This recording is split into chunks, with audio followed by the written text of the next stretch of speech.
El día de hoy vamos a analizar ya la estructura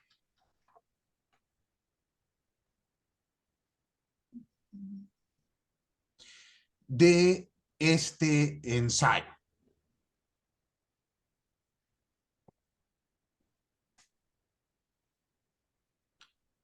Pero me refiero ya a la estructura de nuestro trabajo. Entonces, quiero que por favor vayamos pensando lo siguiente. El sínodo me va a dar un tema. Y respecto de ese tema yo tengo que hacer un ensayo con las características que les he platicado. Perdónenme la siguiente pregunta. Aquí tengo alumnos de la especialidad de fiscal, de penal, ¿de qué especialidades son? De la información. Ok, de información, Liliana. Empresarial. Empresarial, ajá. En derecho sanitario. Derecho sanitario. Empresarial. Intelectual, notarial. También derecho sanitario. Derecho civil. Civil, ok. Empresarial. Empresarial, bueno, yo también soy docente en empresarial. Doy derecho contable de las empresas. Digo, para ver si me va a tocar alguno de ustedes. Fiscal. Yo creo que sí. ¿Nadie está en fiscal? Díganme, ¿qué pasó? Somos gente decente. ¿Ni fiscal ni penal? Ok, bueno. Entonces, por lo menos en fiscal y en penal no los voy a ver. Tal vez en empresarial. Veamos los siguientes elementos. Pregunto esto ¿por qué? Porque, bueno, si me tocan como sustentantes, pues ustedes, por favor, apliquen lo que estoy diciendo y por lo menos mi voto ya lo tendrán del otro lado. ¿Están de acuerdo? Pero esto obviamente no es nada más para mí, sino es para todos los sínodos. Miren, por favor. Situemos, ¿no? Díganme si se comparte mi pantalla. Sí. Sí. Muy bien. Vamos a lo siguiente. Este es un trabajo que realicé con fines didácticos para que ustedes vayan analizando los elementos que debe de tener nuestra, en este caso, pensemos la introducción. Muy bien.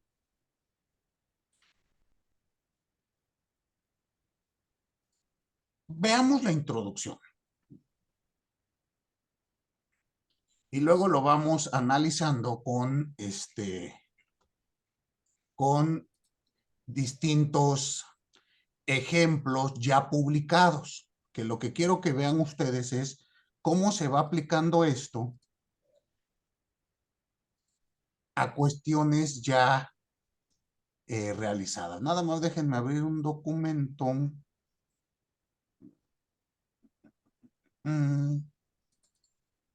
que contenga los elementos que quiero. A ver. Un segundito.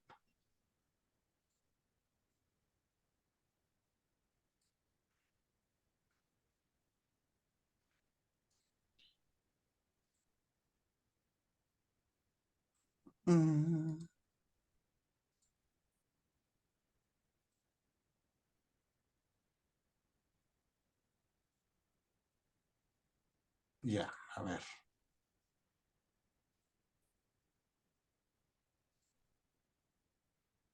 Mire, este de aquí. Ya encontré uno. Primero vamos a ir explicando, digámoslo así, la estructura. ¿Qué es la estructura que les propongo para un ensayo? Y también puede servirles para una tesina, ¿no? Para aquellos que van a realizar tesina. Recuerden que son trabajos de extensiones más cortas, pero no por ello quiere decir con menos rigor metodológico. Piensen ustedes que esta es una estructura recomendable para realizar su trabajo. Piensen que todo trabajo básicamente lo tenemos que establecer del siguiente modo. Primero tengo que señalar el sujeto de mi investigación.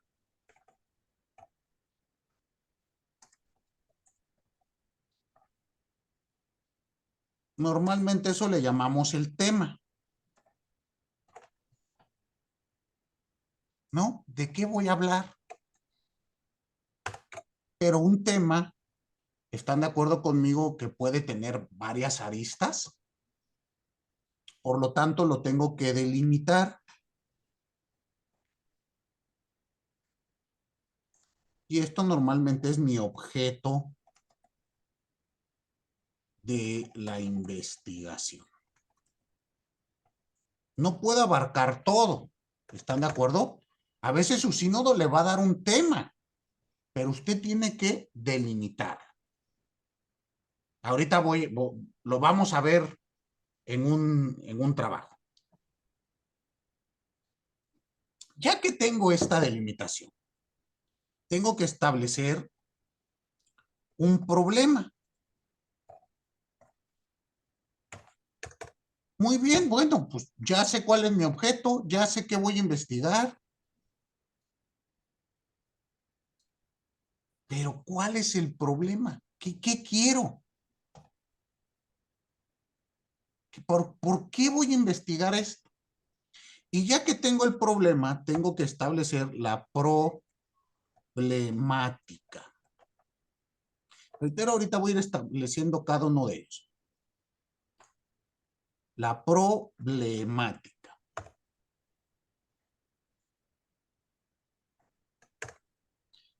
No es lo mismo el problema que la problemática. No es lo mismo el objeto que el sujeto. Ustedes vayan viendo que cada una de estas cuestiones nos va a llevar a una delimitación. Esto es la presentación de nuestro objeto. ¿Qué es lo que vamos a poner en la introducción? Muy bien. Después de ello viene el cuerpo del desarrollo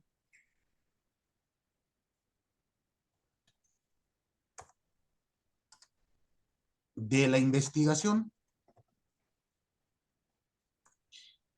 Y aquí es donde viene la estructura propuesta, el plan de trabajo. El plan de trabajo lo vamos a dividir siempre en dos apartados. A y B. Y a su vez A va a tener un apartado 1 y un apartado 2.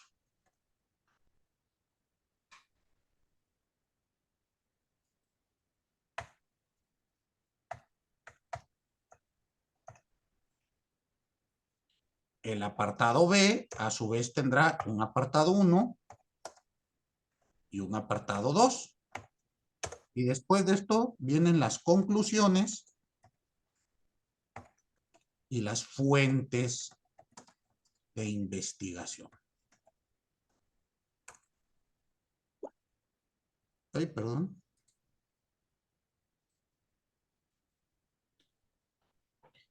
Vean, por favor, esto, cópienlo. Y ya que terminen, me avisan para poder pasar a explicarlos. ¿Sí? Toda esta estructura es la que vamos a platicar a lo largo de nuestras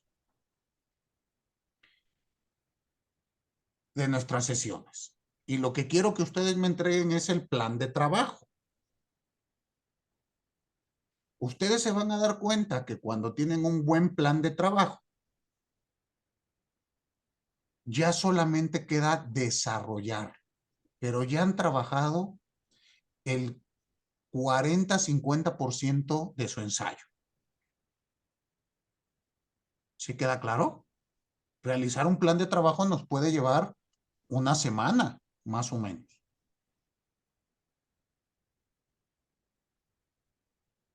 Muy bien, ¿ya terminaron? ¿Puedo cerrar? Sí. Muy bien.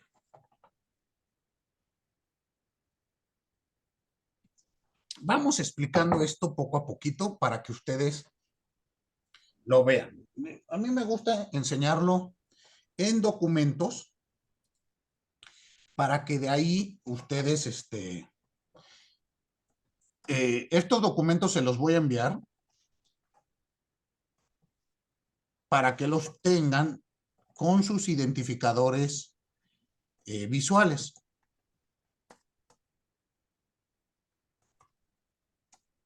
Y después les enseñaré cómo queda esto en un texto ya, en un ensayo, digámoslo así, publicado, ¿no? La finalidad es que vean cómo se aplica. Entonces, veamos lo siguiente.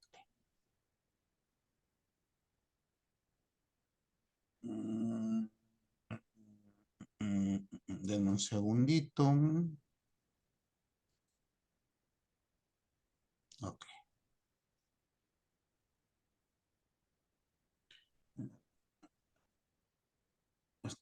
Ya. Muy bien. Veamos este documento que les voy a presentar.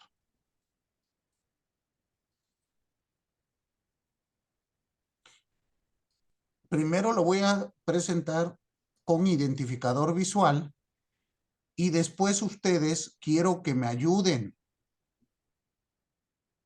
a encontrarlos en un texto ya sin la ayuda. Los identificadores visuales van a ser todo lo que esté entre paréntesis en este documento. Y de una vez déjense los comparto porque si no se me olvida. Yo los comparto al chat de aquí de nuestra sesión y por favor alguien ayúdeme a mandarlo al chat grupal que tenemos para que ya que cerremos esto no se pierda. Por favor. Entonces, a ver, aquí va el primer documento que vamos a usar hoy. A ver.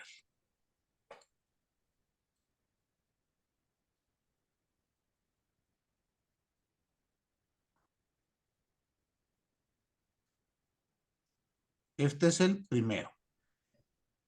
Díganme si sí les llegó. Y este será el segundo. Se los mando en documento editable para que ustedes puedan utilizarlo. Este que les envío, que dice con indicadores visuales, es el que vamos a trabajar hoy. Aquí no nos vayamos en este momento tanto al fondo, porque este documento está hecho únicamente de manera pedagógica, didáctica. Vayámonos un poquito más ahora a la pura estructura. Vean ustedes lo siguiente. Miren.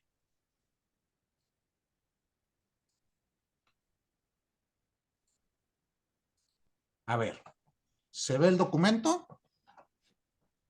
Muy bien. Sí. El primer elemento que aparece hasta arriba, ¿qué dice? Entre paréntesis.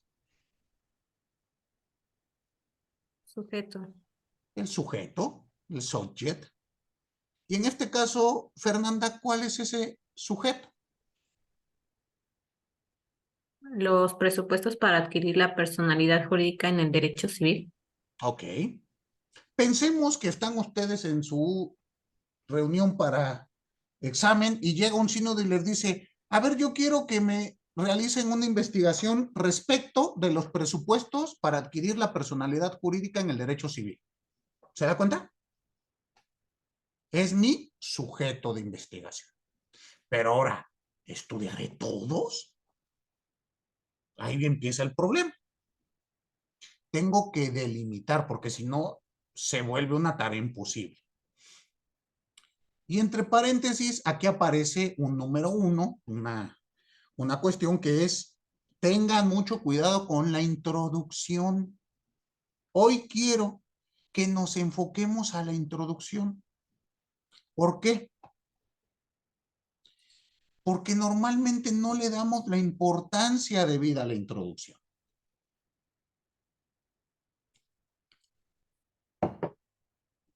Primero que nada, hay que indicar que la introducción es lo último que se hace. ¿Queda claro? A veces te das cuenta cuando el autor inició con la introducción. Porque pues la hacemos así, ¿no? Ay, pues como que tengo que hablar de esto.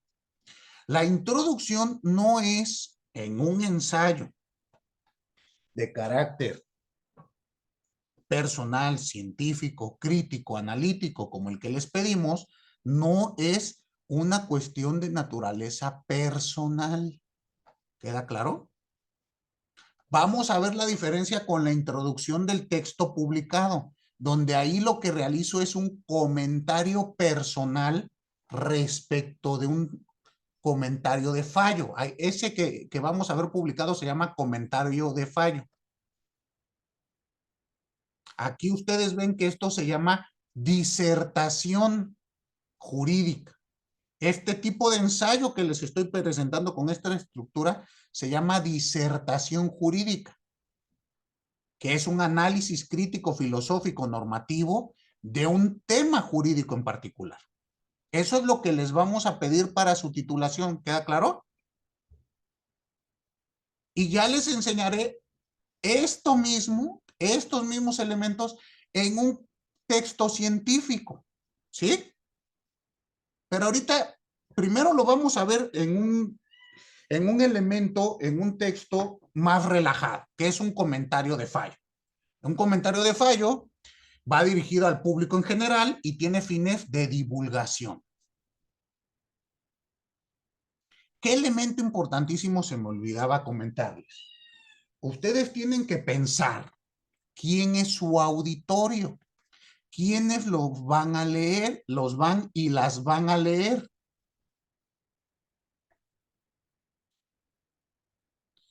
¿Queda claro? En este caso, ¿quiénes van a leer el ensayo que ustedes nos mandan?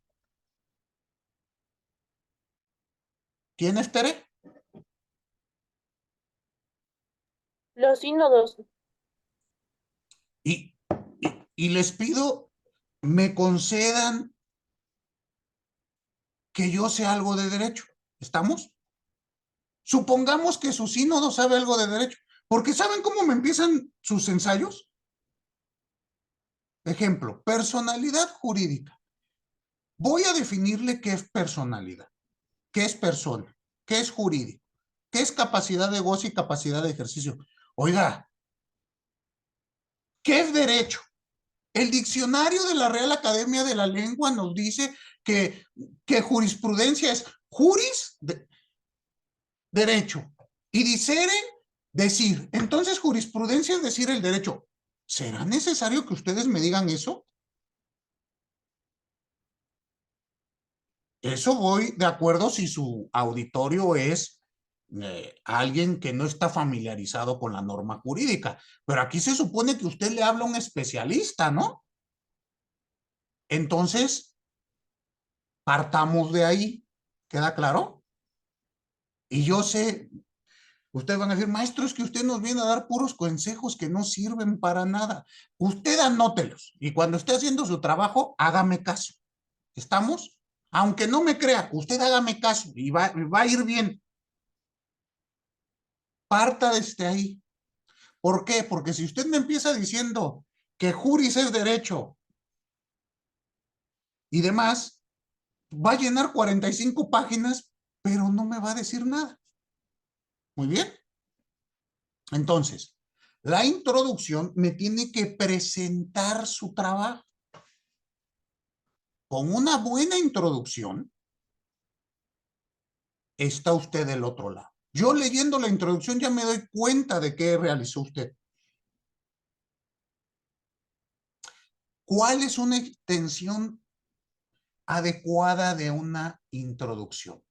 Cuartilla y media, máximo 3, por la extensión del trabajo. Y eso máximo, ¿eh?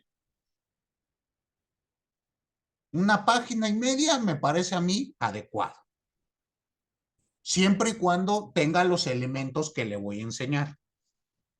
Muy bien. Entonces, ¿queda clara la importancia de la introducción? Perfecto. Veamos lo siguiente. Miren. Fíjense con qué tiene que iniciar una introducción. ¿Qué dice entre paréntesis? ¿Quién me ayuda? Fernanda, ¿usted me ayuda, por favor? Acuérdense que todo lo que está entre paréntesis hay que quitarlo. Ese es el identificador visual. Pero quiero que ahorita lo vean para que lo tengan en la mente. Por favor, Fernanda. Sí, frase de enganche. A ver. ¿Y qué dice? ¿Cómo inicia? Las consecuencias de la personalidad jurídica son un tema que ha sido reglamentado de diversas maneras a través del tiempo y en los distintos países. Por ello han surgido diversas posturas y filosóficas al respecto, mismas que ha dado las más disímiles respuestas para categorizar la institución jurídica de la personalidad. Ok, esto es una frase de enganche. ¿Qué creen ustedes que quiera decir este elemento? ¿Cómo lo utilizaríamos? Que sea una invitación a que, más bien que te interese continuar la lectura del texto. Ok. Pensémoslo del siguiente modo. Miren, déjenme darles un ejemplo. Bueno, lo podemos ver en varios ejemplos. A ver, déjenme.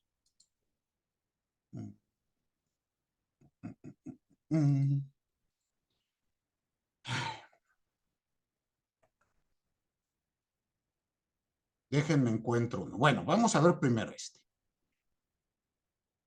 Y ahorita busco el otro. Creo que el otro es más claro.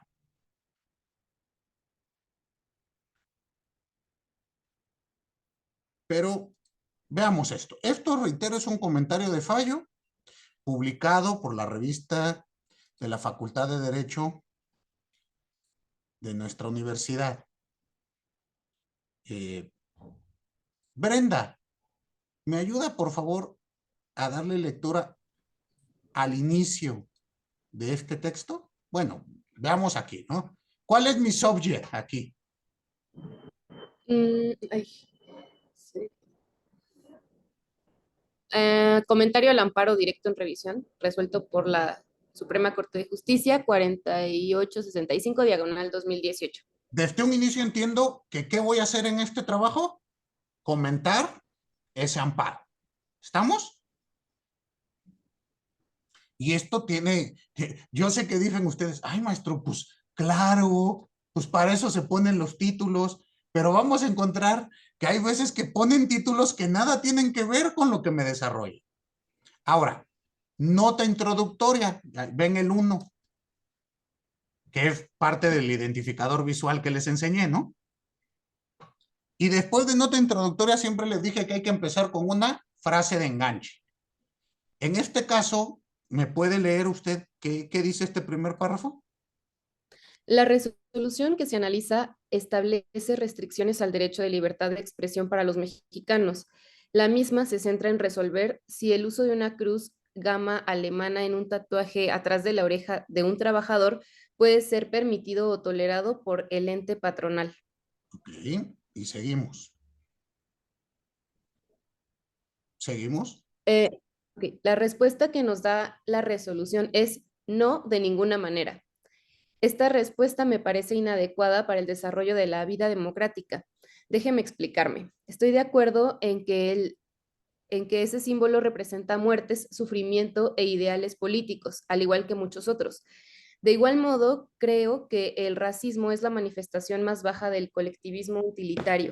Por ello se convierte en el refugio de quienes no tienen mayor mérito que su origen racial. Con base en dicho origen, pretenden hacer diferencias entre la sociedad para denigrar, someter y excluir a un grupo determinado. No obstante, creo que quienes tienen esas ideas, en mi opinión, erradas, poseen el derecho a expresarlas. ¿Continuamos? Continúo. ¿Sí? Afirmar lo contrario es realizar una discriminación para este grupo de personas de las que no podemos censurar sus mensajes por considerarlos moralmente malos, éticamente incorrectos, erróneos e inclusive peligrosos, porque realizar esa actividad nos convertiría precisamente en aquello que repudiamos. Dese cuenta del oxímoron que explica discriminar al discriminador, intolerar al intolerante o censurar al censurador. Ahí. Usted misma, Brenda, de esto que leímos, y todos, ¿no? Obviamente, no nada más usted. ¿Cuál será la frase de enganche? Yo, bueno, no sé si pueda hacer al inicio como la pregunta. Ok, a ver, ya veremos que hay la función para una pregunta, pero dígame por qué la pregunta.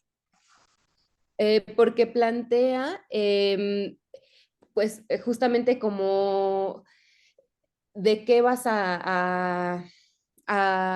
qué tema vas a tratar o cuál va a ser, digamos, pues sí, el tema, bueno, no principal, pero como de la parte en la que quieres empezar a dilucidar. Ujú. Ok, pero esa es la frase de enganche. ¿Eso fue lo que la atrapó a usted? Pues me deja interesada en conocer la opinión de, bueno, no, más bien quisiera volver a ver el texto para ver si hay otra parte que sea un poco como más, pues sí, que te invite a seguir leyendo. Ok. Porque bueno, hay que analizar. No viene expresamente una pregunta en este texto, ¿sí? A ver, déjenme abrirlo. Mira, lo vuelvo a poner. Y los demás, si alguien quiere participar, por favor. Dígame, Mara. Para mí, la frase de enganche es cuando dice la respuesta que no da, la resolución es no de ninguna manera, porque eso es lo que me invita a conocer por qué el autor piensa de esa manera. Ok, pero ¿será el autor o fue Bueno, la corte. ¿Por qué la corte dijo que no? Ajá, es lo que me invita a querer indagar. Ok, ¿alguien más? ¿Alguna otra opinión? Dígame, Andrea.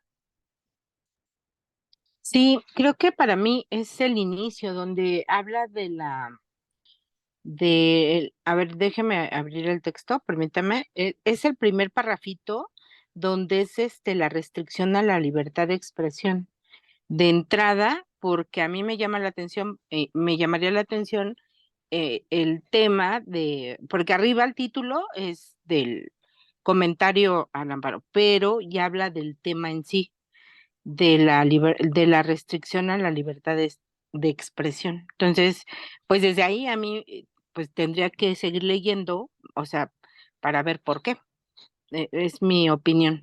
Ok, Lisette Ruiz. Sí, creo que es la parte, bueno, para mí puede ser la parte en donde dice, la misma se centra en resolver si el uso de una cruz gamma alemana en un tatuaje atrás de la oreja de un trabajador puede ser permitido o tolerado. Ok, Jessica, dígame.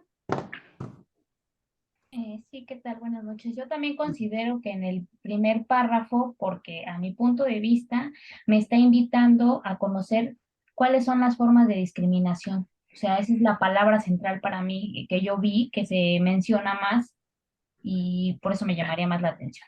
Ok, bueno, pero dense cuenta que ahí en estos párrafos que leímos hay algo que nos pretende enganchar, por eso se llama frase de enganche. ustedes imagínenselo como un anzuelo, ¿no? Para que mi lector diga, bueno, a ver, ¿qué es esto?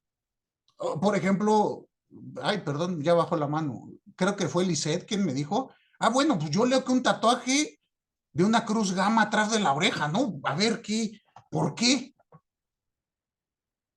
Entonces, bueno, la idea es que ustedes en su introducción me pongan algo así, pero del tema que quieran. ¿A poco ustedes creen que yo me siento a buscar la jurisprudencia que yo quiera comentar? No, ¿verdad? A veces me las asignan. Otros sí, este sí lo realicé yo. Pero miren, les doy un ejemplo de temas que me han asignado. Y quiero que igual me ayuden a encontrar la frase de enganche. ¿Estamos? Miren, veamos este otro ejemplo. Y obviamente lo que quiero es que ustedes lo hagan, lo practiquen de manera somera para sus trabajos. Miren, noten este otro. Este, obviamente, aquí está otra vez el subject, ¿lo ven? ¿Qué dice? ¿Quién me ayuda? Jessica, ¿me ayudas? Sí. ¿Cuál es el subject? El duelo de estólidos que llegó a la Suprema Corte. No, sería arriba. El subject es lo que no está entre comillas, entre paréntesis. Acuérdense que lo que ponemos entre paréntesis es algo que podemos quitarlo y no trasciende. Ok. Comentario a la controversia constitucional 74-2003. Ok. Eso no nos dice nada. Mm, Ahora, lo que está entre paréntesis lo agregué yo. ¿Lo podemos volver a leer? El duelo de estólidos que llegó a la Suprema Corte. Ok. ¿Y les dice algo esto? Tampoco. ¿Alguien sabe qué es un estólido? Mm, ¿No? Nadie. A ver, abran un diccionario ahí en su computador. Pues lo que vi es que es necio, bueno, también hay otras palabras más fuertes como tonto o así. Tonto, estúpido, obtuso, Falto de razón. falto de razón. Entonces, ya con esto les da un poquito más ese subject. Ok. Hablamos de un duelo de tontos que llegó a la Suprema Corte. Veamos qué pasa, cómo iniciamos el abordaje.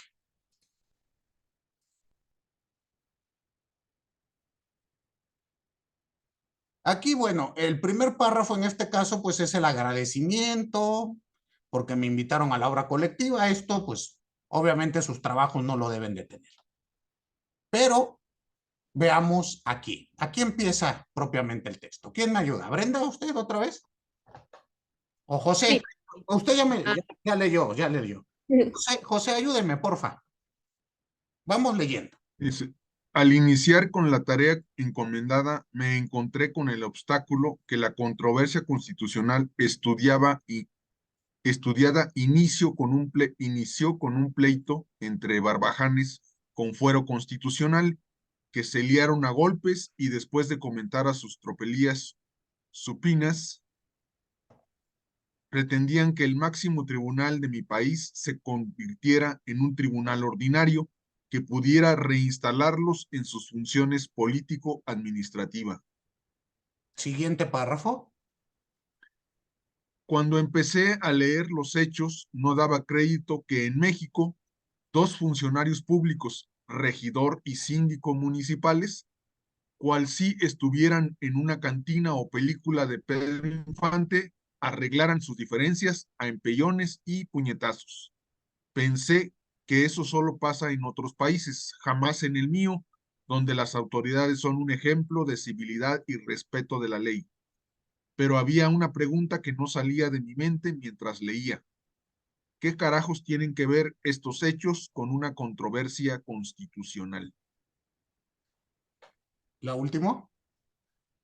Permítame explicarte la relevancia de esta resolución y verá usted que a este duelo de eximios estólidos tuvo importancia en el desarrollo del estudio de la instancia de control constitucional. Empecemos por los antecedentes del caso para una mejor comprensión.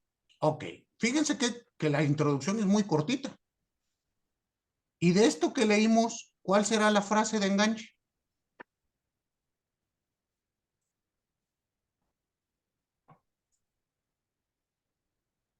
La película de Pedro Infante. Ok, ¿por qué? ¿Por qué sería eso? Pues porque en lo que está entre paréntesis, la palabra estólido hace referencia a que pues es algo gracioso, ¿no? Algo que sin sentido, y por eso es que se está haciendo este análisis. Ok, ok. Pero ¿por qué le enganchó eso? Todos hemos visto una película de Pedro Infante y sabemos cuál es, pues, cómo se maneja, cómo se desarrolla, ¿no? Entonces, ante una instancia como la Suprema Corte, obviamente quiero saber de qué se trata. Ok, ¿alguien más? ¿Qué les llamó la atención? A La mí, nota al pie de página. ¿La nota a pie de página, Marina? Silvina. María, Silvina. perdóneme. Sí, la que viene en donde viene el título. A ver, ¿qué dice esa nota a pie de página? Me llamó la atención porque es como una burla o como algo así de qué está pasando en la Suprema. O sea, qué está pasando en México, qué está pasando en los poderes. A ver, ¿dónde? A ver, ya ni sé yo qué puse. ¿Cuál nota? Ay, no me acuerdo bien cómo decía, pero está en la primera hoja. Mm, ¿De esta que estamos analizando aquí? Sí, si la pone. A ver, yo la primera, a ver. Estoy yo perdido. A ver. ¿De la de estólidos estamos hablando? Ajá, A ver, pues sí, no creo haber leído la anterior. a ver, aquí está el duelo de los estólidos. Es peligroso tener la razón cuando el gobierno está equivocado. Ah, pero Esa. eso no es una nota Ah, es de que página. bueno, yo lo vi como nota porque estaba hasta abajo. Pues lo vio usted abajo, quién sabe por qué, porque está arriba. Esa es la Esa, que a mí me llamó. ok, eso le llamó la atención, pero eso es otro elemento que todavía no les explico qué es. Pero primero veamos la frase de enganche. A esto que usted vio se le llama exergo. Un exergo es una cita con la cual se encabeza un libro o un documento escrito que trata de resumir todo el texto. En este caso, creo que esa frase de Voltaire, sí es de Voltaire, ¿no?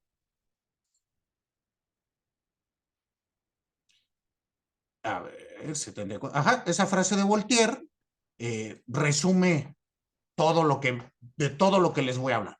Pero eso no lo tienen que poner, no es necesario para su ensayo. Les da un plus, ¿no? A nosotros como sínodos, si llega un trabajo realizado por nuestros alumnos ya con estos elementos, pues inmediatamente nos da la impresión que es un trabajo mucho más pulido, más dedicado. Muy bien, pero hay que analizarlo. Tiene que ser una frase que represente todo el trabajo. Como ustedes ya medio vieron, este trabajo se refiere a la libertad de expresión y a la intromisión del Estado en ella. Entonces, por eso esa frasecita. Brenda, dígame, por favor.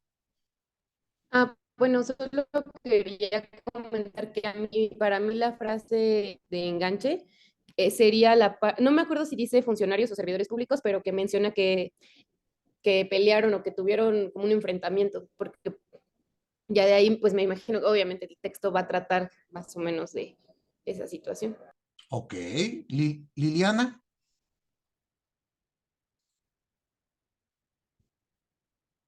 Ay, sí, yo también coincido con Brenda, es la de pleito entre barbajanes con fuero, porque causa justo mucha curiosidad. Y al final del día, pues somos seres humanos y el morbo mueve. Entonces, es chisme. O sea, a mí a eso me suena a chisme.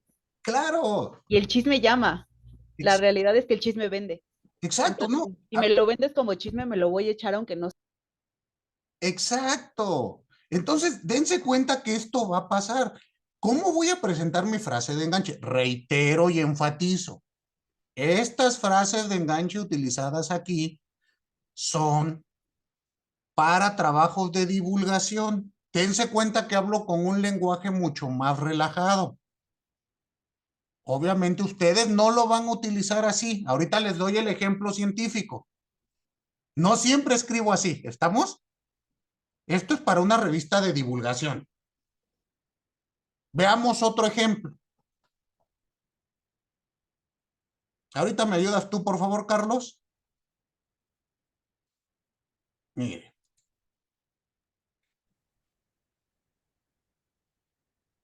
Bueno, aquí también es una obra colectiva. Ya saben ustedes que es de bien nacido ser agradecido. Y la primera frase, pues, es un agradecimiento. Pero veamos desde aquí. Ayúdenme a darle lectura, por favor, Carlos. He tenido. He tenido la fortuna de participar como persona tutora de la Escuela Federal de Formación Judicial. Debido a esta función, he podido disertar con jueces federales en diversas ocasiones, en las cuales cuando analizo la función del juzgador en la elaboración de sentencias y los errores que se pueden cometer en dicha actividad. Es decir, ¿cuántas condenas falsas se emiten en nuestro país y cuántas absoluciones falsas se dictan? Muchas veces he señalado que muchos de estos errores se deben a que los juzgadores no tienen formación en el campo de la lógica y la probabilidad, aunado al misticismo epistemológico con el cual pretenden valorar las pruebas. Al realizar estas afirmaciones, normalmente recibo la respuesta oficialista: maestro, esos ejemplos que da son solo algunas manzanas podridas que hay en la institución. Esta justificación siempre me deja un mal sabor de boca, aunado a que me la dan siempre en un tono displicente y con una mirada de interlocutor para mi persona que solo puedo describir como entre ternura y asco, y me hace pensar que simplemente soy un maestro más que se para enfrente a estos semidioses togados a soñar utopías. No obstante, estoy completamente seguro que hay actividades que no admiten manzanas podridas, es decir, nunca he escuchado una aerolínea que anuncie sus vuelos: vuele con nosotros, nuestros pilotos casi siempre aterrizan bien. O un hospital que diga: este médico cirujano casi siempre opera bien. O un colegio de ingenieros cuyo eslogan sea: aquí los puentes casi nunca se nos caen. La función de juzgar, en mi opinión, no admite esa ligereza. Además, una manzana podrida pudre a las demás. La función de juzgar y con ello garantizar la tutela jurisdiccional efectiva es una de las labores de mayor relevancia en cualquier Estado constitucional democrático. Es decir, los tribunales tienen encomendadas las funciones de eliminar la venganza privada y conservar el estado de paz social. De ahí la importancia de las personas juzgadoras. Es claro que no queremos otro Jean Calas. Es fundamental para la vida democrática que sepamos cuál molinero alemán, enfrentándose a un acto arbitrario del soberano, que hay jueces en Berlín. Y como lo indicó el juez Holmes, hay que recorrer la senda del derecho hasta lograr su objetivo, la paz social. Todo abogado, toda persona debe tener fe en los jueces. De ahí la importancia de esta obra en la que se rinde un merecido homenaje a esta actividad del control de poder. Existen innumerables ejemplos de prudencia, valor y ejemplo por parte de los juzgadores mexicanos, desde Miguel Vega, juez de letras de primera instancia de Culiacán, Sinaloa, que en el 1869 inició la senda del amparo contra leyes, o Rafael Pérez Palma, quien con su obra Memorias de un juez de pueblo, de manera ejemplar, nos transmite lo difícil y satisfactoria que es la labor judicial en México. Ahora bien, el Poder Judicial del Estado de Yucatán es un ejemplo de innovación en la protección de los derechos humanos, primero de fuente nacional y posteriormente de fuente internacional. Para comprender esta información, iniciaré con una breve nota histórica de tribunal y posteriormente esbozaré la estructura actual y facultades concedidas en las normas vigentes yucatecas. Ok, dense cuenta que leímos toda la introducción, son aquí que es una cuartilla, y quiero que ustedes empiecen a identificar los elementos. Creo que hemos visto una frase de enganche y siempre vemos abajo un párrafo de transición, ¿no? como que les digo de qué voy a hablar más adelante. Esa es la importancia de la introducción.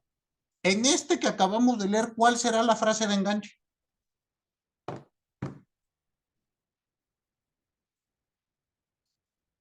Las preguntas en las que menciona que cuántas, es que no, igual no me acuerdo bien tal cual como dice, pero como de cuántas se hacen bien y cuántas se hacen mal.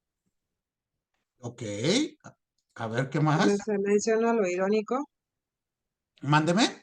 donde está lo irónico, A ver, como que, ¿en qué sentido? en el sentido de casi siempre saben aterrizar, casi nunca se caen los puentes. Ok, ok. Lo de las manzanas podridas, dice usted. Bueno, aquí dense A cuenta. la parte irónica donde dicen, nosotros nunca vamos a decir que nuestros pilotos no van a volar, sino casi siempre vuelan bien, o sea que no dice eso las aerolíneas, casi siempre aterrizan. O sea, esas frases irónicas. Como dar a entender que en la frase del juzgado podría ser, en este juzgado casi siempre las sentencias salen bien. Exactamente. Y aquí esto, pero acuérdense que su frase de enganche tiene que estar relacionada con el subject. ¿Cuál es el subject en este ejemplo que doy? Subimos, creo que no lo vimos. Aquí está. ¿Cuál es el subject? José, ayúdame con ¿cuál será?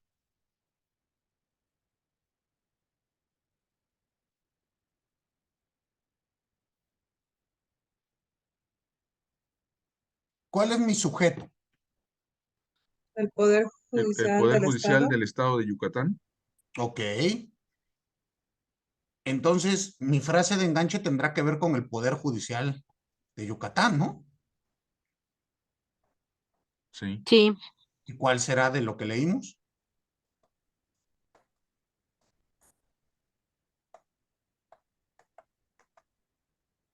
Cuando les digo, el Poder Judicial siempre ha sido un ejemplo de innovación en la protección de los derechos y del control constitucional. Les planteo un panorama donde les voy presentando. Existen estos problemas. Esto pasa al día de hoy. Esto ha pasado a través del tiempo. Pero el Poder Judicial ha tenido siempre un lugar especial en el proceso mexicano. Y por lo tanto, voy a darte una nota histórica de todo lo que ha ocurrido. ¿Sí se dan cuenta? Aquí la frase de enganche está más abajo. Primero, te llamé la atención a toda la problemática y ahí es donde aparece la problemática, en lo que me dicen ustedes las frases irónicas. ¿Sí queda claro? Y después de que te planteé todo eso, te bajé a mi frase de enganche. Usted puede iniciar con la frase de enganche o ponerla después de la problemática, pero lo importante es que esté. ¿Queda claro? Ya después analizamos qué es problema y qué es problemática. Pero ahorita de momento frase de enganche. Tengo que atraparlos. ¿Sí queda? Ahora, el exergo, lean ustedes cómo está. ¿Sí lo leyeron? Esto, reitero, lo pueden usar o no. A mí me gusta usarlo. ¿Quién me ayuda? María Silvina, ¿me ayuda? El juez tiene efectivamente como el mango de la fábula el sobrehumano poder de producir en el mundo del derecho las más monstruosas metamorfosis y dar a las sombras apariencias eternas de verdades, y por qué dentro de su mundo sentencia y verdad deben en definitiva coincidir, puede si la sentencia no se adapta a la verdad, reducir la verdad a la medida de su sentencia. Piero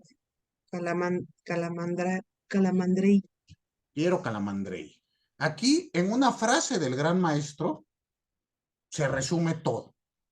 Es tan importante la labor del juez que convierte lo blanco en negro. Al casado lo vuelve soltero, al inocente le vuelve culpable, al rico lo hace pobre. Veamos la importancia de esta función. Muy bien. Ahora, esto fue en textos, como les decía, de carácter de divulgación. Veámoslo en un texto de naturaleza filosófica, analítica y crítica. Muy bien. Esto que les voy a mostrar es un trabajo de investigación, igual realizado por su servidor. Todo lo que yo les muestro lo hice yo. ¿Estamos? Porque a mí me gusta criticarme, y así cuando escucho que ustedes lo leen, le voy corrigiendo. No sé si vieron ahorita que me faltó un acento y lo tuve que poner. Así pasa. ¿Estamos? Y eso ya es un texto publicado. Háganme el bendito favor. No me di cuenta. Pero bueno, por eso les digo que esto es perfeccionable. Nunca terminamos de hacerlo. ¿Estamos? Para que ustedes no se me estresen con la idea de que no me salió a la primera. A nadie le sale a la primera. Es como andar en bicicleta. Nos tenemos que caer de hocico. Ya después aprendemos. Veamos cómo va en un trabajo de investigación. Mira.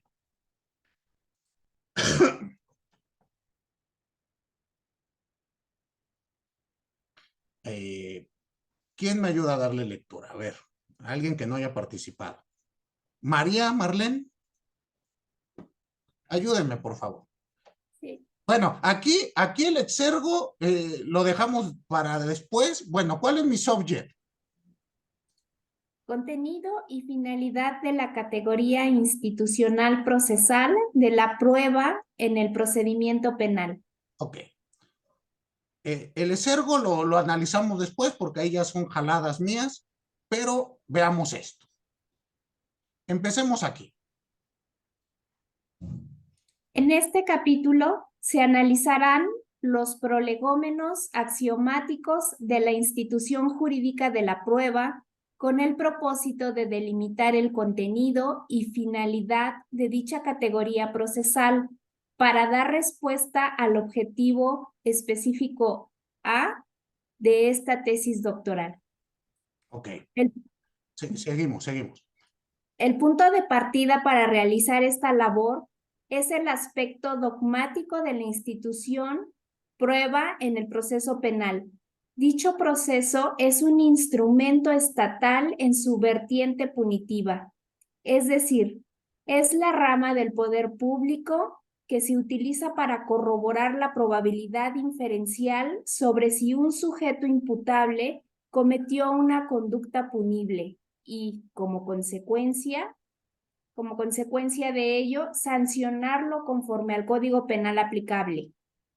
Estas características hacen al procedimiento penal siempre cognitivo-contencioso. El aspecto dogmático de la prueba en el proceso penal puede ser estudiado desde dos posturas, la racionalista y la irracionalista. Cualquiera que sea la postura aceptada, se debe tener en cuenta que el tema probatorio es toral para el procedimiento penal. A pesar de la unanimidad sobre la importancia de la prueba en el procedimiento penal, es un tema poco analizado al interior de los tribunales penales mexicanos. Esto es, en el foro penal se repite una y otra vez y otra vez. La prueba es el alma del proceso. La prueba tiene como objeto encontrar la verdad. Valoradas las pruebas en su conjunto y de acuerdo a las reglas de la lógica y la experiencia jurídica, se llega a la siguiente conclusión, más allá de toda duda razonable. Sin embargo, no se realizan consideraciones profundas respecto de la función epistemológica de la prueba y de su valoración. El consenso está centrado en el aspecto meramente procedimental. Parece que no interesa saber qué es la prueba, toda vez que a los juzgadores no les importa la naturaleza de la relación que surge entre las partes y el objetivo institucional del procedimiento penal, que el responsable no quede impune, encontrar la verdad, reparar el daño a la víctima, sino que lo más importante para el órgano jurisdiccional es dictar la sentencia y descargar el trabajo de su juzgado. A las partes no les motiva buscar la verdad, sino que se condene a su contraparte o salir absueltos. A los tribunales de cierre solo les interesa establecer qué conductas hacen a la prueba inadmisible o nula, pero poco dicen respecto de la forma de valorarla. Incluso se señala de modo indebido que ya está todo dicho en el tema dentro de los juzgados. Se considera en esta investigación que al no entender la naturaleza epistémica de la prueba forense, los legisladores la reglamentan mal, regresando a errores que se pensaban superados. Se habla de volver orales los procesos o de hacerlos en línea, pero se pierde de vista el objeto del proceso y se piensa que con una reforma legislativa se puede acabar con los problemas fácticos del procedimiento probatorio penal. En la práctica, cada juzgador hace su propio proceso, sin que interese cómo está reglamentado el mismo en el código. Cada parte interpreta las normas procesales a su gusto para justificar su pretensión. Las pruebas se valoran de modo irracional, lo que conlleva de manera inmediata a la incertidumbre y de manera mediata una violación a los derechos fundamentales de debido proceso y tutela jurisdiccional efectiva. Aquí, paremos un poquito. Dense cuenta, esta es la frase de enganche. Primero te planteé el contexto, el objetivo, por qué lo estamos haciendo, pero aquí es donde te estoy diciendo, bueno, ya, ¿no? Ya te dije todo el choro, pero esto es lo que nos interesa. ¿Qué pasa? Porque no se ha entendido esto, se está cometiendo esto. ¿Sí ven la frase de enganche? Es en ese párrafo. Ahora, aquí ven ustedes que utilizo un lenguaje completamente formal, técnico. ¿Qué sugiero yo para sus ensayos? Lenguaje totalmente formal y técnico. Ni en nada de los ejemplos que vimos anteriores. Los ejemplos anteriores son netamente didácticos, para que usted identifique, así como, pues Pedro Infante, pues la manzana podrida, pues el tatuaje. Bueno, sí, pero hagamos eso mismo técnico. Porque si usted pone un lenguaje de ese tipo que les enseñé primeramente, sus sínodos se van a ofender. ¿Queda claro? Tenemos que utilizar lenguaje formal.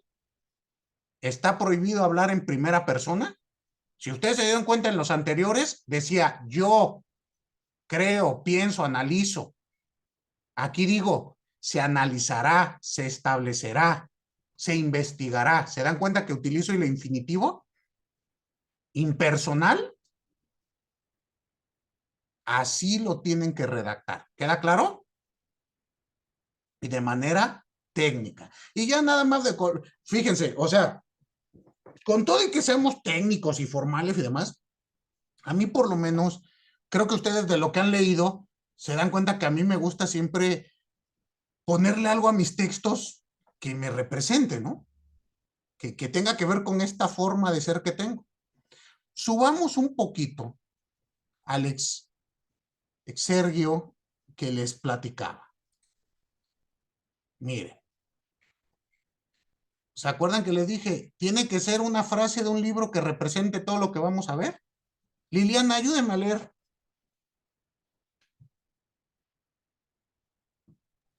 Híjole, está un poquito complicado, pero se va a intentar. A ver. Ikurrebaj, los Leorgen, Osnaermur, Avalirt, Senosamil, Solnadaxorij, Sosoxilija, Sanagel, Sarapap, Salrop. Creo que está al revés, que apenas le estoy agarrando la onda. Ok, a ver, fíjale. Ajá, Rob, Osnared Nad, soy Boj o Solnainsknur es Sosomim, Avalpigrum, Sadnar, Oimom, Lesarneim. Ok, y aquí le pongo una llamada de atención, ¿si la ve? Ajá. Fíjense cómo con esto es el aparato crítico, todas las llamadas de atención a pie de página. ¿Y cómo lo vamos a usar? ¿Cómo jugamos con él?